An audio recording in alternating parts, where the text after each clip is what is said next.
This house is full of surprises. Sliding or pivoting panels transform each space. They can be found throughout the entire structure. This is the Murphy House, designed and owned by architect Richard Murphy.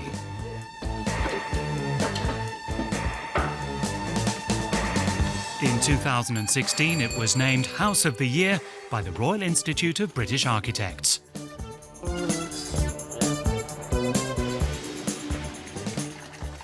There are lots of ideas behind this house, how it fits into a piece of historic Edinburgh, how it changes between winter and summer, how you get a lot of rooms into a very small space, how you save energy, and how an architect really brings to bear his own influences and interests of other architects he's studied.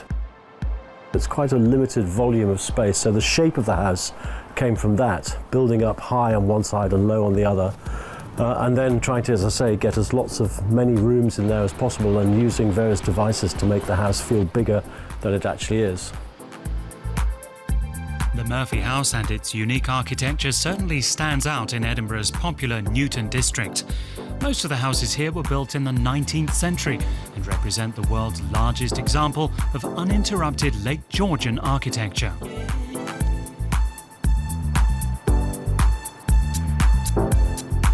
The Murphy House has 8 levels spread over 5 stories with 140 square metres of living space. It took Richard Murphy a total of 10 years to build his house, from seeing the site, drawing up the plans, to getting the building permits.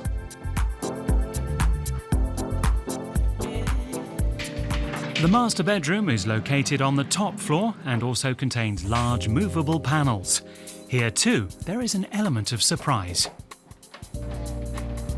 It's a small house and space is a premium, but I wanted to have a bath somewhere in the house, so I thought, why don't I put a bath in the bedroom, but I disguised it as a seat. This is a panel which opens up between the bedroom and the living room.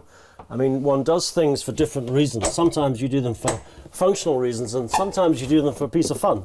And this is more of a piece of fun, so that when you're in the bedroom, you can talk to people down in the living room if you want to. The reason it's designed like this, which is an eccentric pivot, is because you don't want to be able to see straight ahead, because if you saw straight ahead, you'd be able to see from the bed into the neighbours' windows, which is not such a clever idea. There was a long period of time when it looked like the Murphy House would never be built. After a lot of wrangling with the planning department, they actually recommended refusal. But I went and talked to a couple of local councillors who were on the planning committee, and they understood what I was trying to do, and they talked to other councillors, and when we got to the committee meeting, the councillors overturned the recommended refusal of the planning department, which is extremely rare. The house doesn't really blend in, so what do the neighbours think? They all complained, of course, or lots of them did anyway, and there was a bit of a campaign, but almost there was, to quote Shakespeare, they campaigned a little bit too much, actually, and I think that rebounded a bit on the councillors.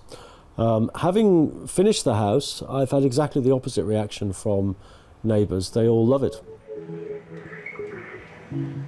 Murphy's use of concrete, levels and geometric shapes were inspired by the late Italian architect Carlo Scarpa.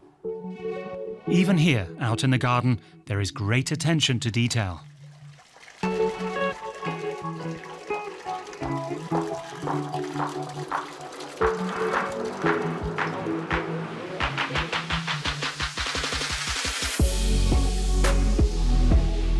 A walk from top to bottom helps give the visitor a better idea of all the details of the house.